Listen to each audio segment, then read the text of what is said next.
I'm sorry in advance, TJ. How am I getting dragged into this? Here's how you're getting dragged into it. Because as you know, on this program, I don't just opinionate. I weave tapestries. I mean, Dreamweaver. Okay? I take a string from this show and a string from other shows, and I weave it together and place it in the Louvre called the Rich Eisen Show. It's like you're knitting scarves. Thank you. But what the Celtics saw and what the Celtics had was a team worthy of winning the championship a couple years ago.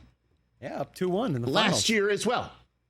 Couldn't get over the top under the current construct. Tatum got hurt 40 seconds into Game 7 last year. But they didn't get it done, correct? Yes or no? Yes. Okay.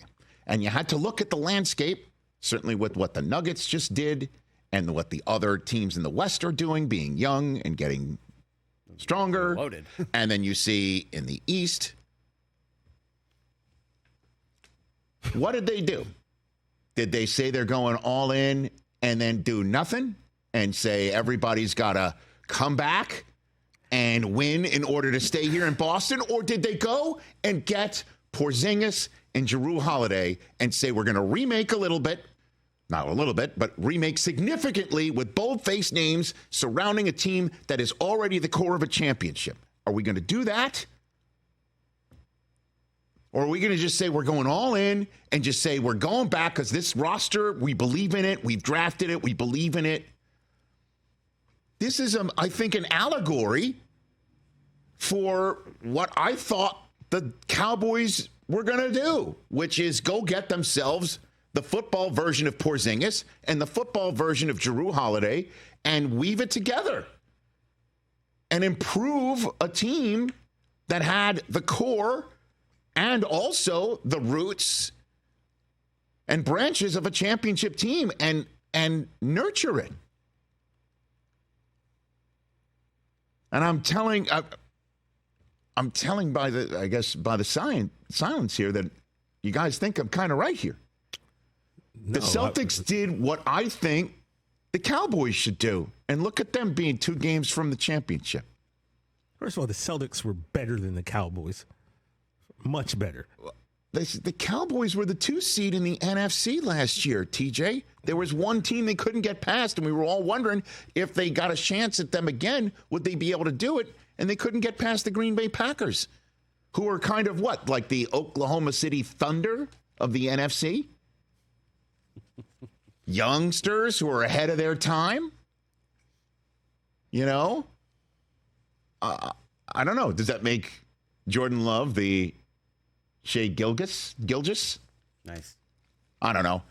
I'm just pointing out, potentially prematurely, maybe Luka,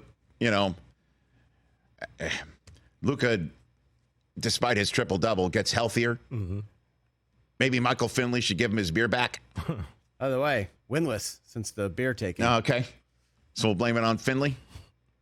But I don't know. Yeah, premature. This may be premature, but I'm just saying there's a reason why Bob Myers went on the postgame show last night on ESPN and said Brad Stevens was the MVP of this finals. I understand his point, although I'm sure everybody out there looking to get some insight on which player he really thought he was avoiding the point while talking about the level of importance of his profession. But they went and made some moves that has them halfway home right now. Mm-hmm. And also took the pressure off of their Dak, who's Jason Tatum.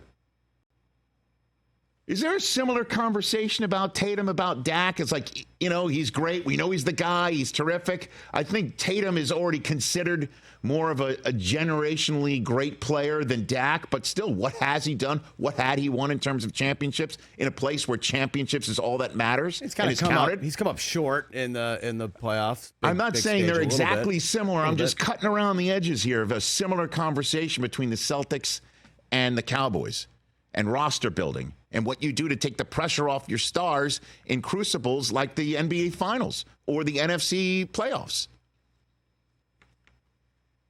I just came up with that. I'm proud of myself. Oh, boy. I'm going to start calling you Reed Richards because Mr. Fantastic. That's a little bit of a stretch. Nice. There, but Oh, look at you. This guy. Comic books. Okay, be careful. You're making noises like Del Tufo over there. Catch the Rich Eisen Show every single day on the Roku channel, 12 to 3 Eastern, for free.